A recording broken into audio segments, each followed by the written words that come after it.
শীতের পরেই আসে বসন্ত, আর এই বসন্তকালটা হচ্ছে পাতা ঝরার সময়। আর এই সময়টায় রোদের যেমন তাপ থাকে, ঠিক তেমনই একটু হালকা ঠান্ডার ইমেজও থাকে। তাই এই সময়টা আমাদের ত্বক কিন্তু একটু রুক্ষ শুষ্ক হয়ে যায়। আর তাই সেই কারণেই আমাদের স্কিনের কিন্তু স্পেশাল কেয়ার করা উচিত। ঠান্ডা আর গরমের কম্বিনেশনে আমাদের স্কিন কিন্তু অনেকটাই ড্যামেজ হয়ে যায়। সেই কারণে আমাদের কিন্তু একটু স্পেশাল কেয়ার করাই উচিত। আজ 7-5 না ভেবে সকাল সকালই স্নানটা সেরে ফেললাম। আর বাইরে তো দেখতেই পেলে কি রোদের প্রখর তাপ। আর রোদের এই প্রখর তাপ থেকে আমাদের কিন্তু একজনই আমাদের স্কিনকে প্রোটেক্ট করতে পারে, সে হলো সানস্ক্রিন। আর সানস্ক্রিন আমি অরিস ছাড়া তো ভাবতেই পারি না। আর স্নান সেরেই প্রথমে চুলটাকে ভালো করে মুছে নিলাম। আজকে না আমি শ্যাম্পুও করেছিলাম, আর শ্যাম্পুটাও করেছিলাম অরিসের প্রোডাক্ট দিয়ে। এর আগে অনেক ভিডিওতেই তোমরা বহুবার জানতে চেয়েছো যে আমি কিসের সানস্ক্রিন ইউজ করি। আজকে সেটাই তোমাদের সাথে শেয়ার করব। আজকে মাত্র এই দুটো প্রোডাক্ট দিয়ে আমি আমার স্কিন কেয়ারটা করব। অরিসের এই বেরিয়ার প্রোটেকশন সিরাম আর অরিসের সানস্ক্রিন SPF 60 জেল। এর আগে অনেকবার অনেক ভিডিওতে তোমাদের বলেছি কিছু অ্যাপ্লাই করার আগে স্কিনটাকে ভালো করে পরিষ্কার করে নিতে হবে। আর সেই মতনই স্নানের সময় আমি কিন্তু ভালো করে ফেস ওয়াশ করে নিয়েছি। সানস্ক্রিন জেলটা অ্যাপ্লাই করার আগে আমি কিন্তু এই বেরিয়ার প্রোটেকশন সিরামটা অ্যাপ্লাই করব।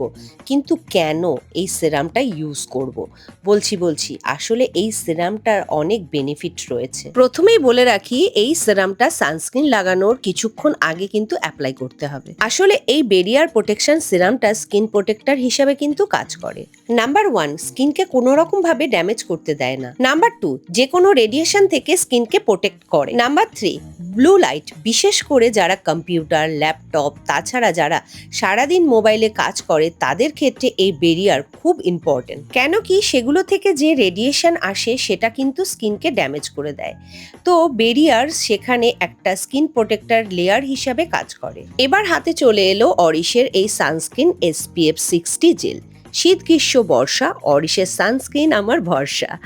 যাই হোক, একটু মজা করলাম। আসলে আমি ঘরে থাকি কি বাইরে, যে কোনো অবস্থাতেই সানস্ক্রিন কিন্তু আমার লাগবেই লাগবে। তাই দেরি না করে অরিসের এই SPF 60 যে সানস্ক্রিন জেলটা আছে সেটা আমি নিয়ে নিলাম। আর দেখো, সারা মুখে বেশ করে মেখে নিলাম। শুধু আমি যে একা মাখছি তা কিন্তু না। ছেলে এসে জিজ্ঞাসা করলো, মা আমি কি এই সানস্ক্রিনটা ব্যবহার করতে পারবো? আমি বললাম, তোকে তো আগে ব্যবহার করতে হবে, কারণ তুই তো রোদের মধ্যে খেলাধুলা করিস, কলেজে যাস। এবার তোমাদেরকে বলে রাখি, অরিসের এই SPF 60 জেলটা তোমাদের যাদের নর্মাল স্কিন, ড্রাই স্কিন অথবা এজিং স্কিন আছে তারা প্রত্যেকেই ব্যবহার করতে পারবে। আর যাদের অয়েলি স্কিন তাদের জন্য রয়েছে অরিসের SPF 60 লোশন। সেটা আমি অন্য কোনো ভিডিওতে তোমাদের সাথে শেয়ার করব। এবার আমার আর কোনো ভয় নেই, আমি এই সানস্ক্রিনটা মেখে বাইরে যেখানে খুশি সেখানে যেতে পারবো।